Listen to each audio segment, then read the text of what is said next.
can't. I'm deaf. I'm deaf. I was wondering, both from the standpoint of a metal drummer and as someone who has gone deaf, what was your preparation process like? Yeah, so in terms of the preparation for this, you know, Darius said he wanted everything to try and be as for real as possible. And so that meant a couple of things. It meant learning how to play the drums, which was, you know, a kind of daily immersive process for 7 months. And alongside that, there was a daily learning American Sign Language. One of the worst things for us personally is seeing fake music in movies. And so the one thing the bar that I set was, look, I don't know what they're going to earn, but it's not going to be fake. Mm-hmm. That's it. It's going to be a live audience. I'm going to, and I'm going to commit to that in almost a masochistic way, which is to say, I'm not even going to shoot cutaways. And I'm not even going to shoot them playing it separately. So I cannot cheat it. And I told them that. And I was like, you're going to, if you suck, it's on you. Yeah. You know? And it's a horrible thing to say to an actor, but it raises the bar. You sound great. Yeah, right. What, you're telling me you weren't feeling it? You were in it. Riz and I were brought together to kind of, you know, immerse these skills that we just learned and to become a fully realized band.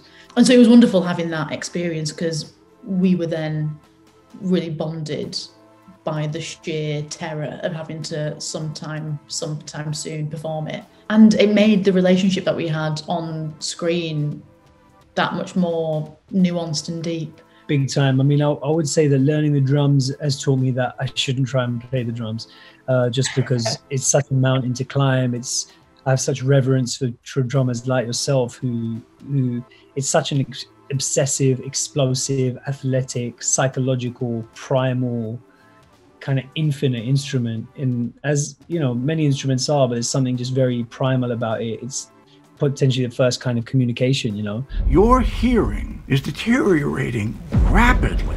I think it's important that you stay here with us right now, Ruben. We're looking for a solution to this. Not this. I was wondering what it was like after being in a, you know, full-on band with him to be in those intimate scenes where he's making that switch and he can no longer hear you. Heartbreaking, you know, because he's wearing this in-ear device which is pumping white noise, and so he genuinely couldn't hear me in these moments. And so you have this massive sense of confusion and fear, because you're trying to communicate with each other, and sometimes we throw the script away and just try and be in this moment. And also we shot it on film, so we only had 2 takes each a lot of the time. So there was no other choice but to be completely in it. I just wanted to experience what it was like to not being able to hear your own voice. So we inverted some hearing aids, put them onto a white noise setting and placed them into my ear canal.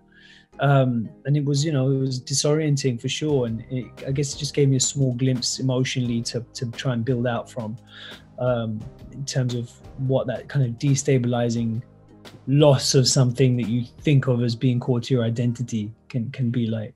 And he shut his hearing off, so you're literally watching this actor go through that. What was that like? Oh, it was just awesome. It was so real. Everything you see up there is really real. From the very first scene to the last. Didn't have to dig too far to feel the empathy that I had for him. I still get choked up thinking about the emotion that we both were going through. It's for real. There's no doubt about it. I'm so fortunate to have been able to be involved with that. Look, if I ever have a creative experience like this again in my life, I will be happy.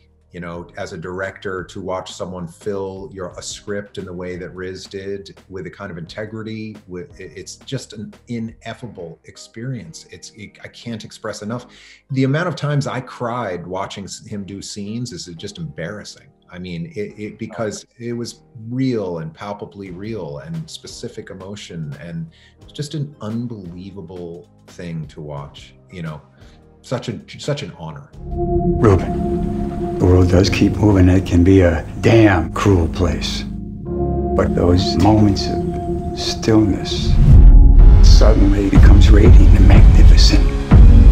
You know, right from the beginning, I didn't want to represent deaf culture as much as I really wanted them to be a part of this movie and for them to represent themselves, which is really how it ended up working.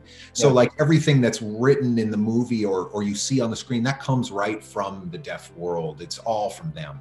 You know, I can't write that because it's not my world and it's not mine to represent. And they were just gracious enough to be collaborators with me. And deaf people, you know, when I was growing up in the 50s in Chicago with my mom and dad, they were, my perception was they were the most oppressed people on the face of the earth because the hearing man had his hand in my dad's pocket. He was always being scammed by the hearing guy. Today, ever since 1990 and beyond, deaf people have been telling me, there's nothing wrong with me.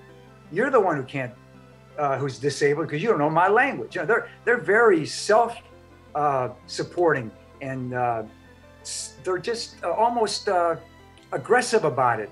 They have to fight 5 times as hard than I do to get a role. I mean, for me, I think it's a bit of a rebirth, a bit of a baptism. He's lost something, but has been able to gain so much more in stillness and in, I mean, turning up other senses. That was what it was like for me. What I feel like the drums and sign language did for me was they opened me up physically in new ways because they're non-verbal communication. And as a rapper, I'm often playing a lot with words, but this kind of forced me to try and understand the true meaning of communication, which is about embodying things, you know. All the fear is gone. That place will never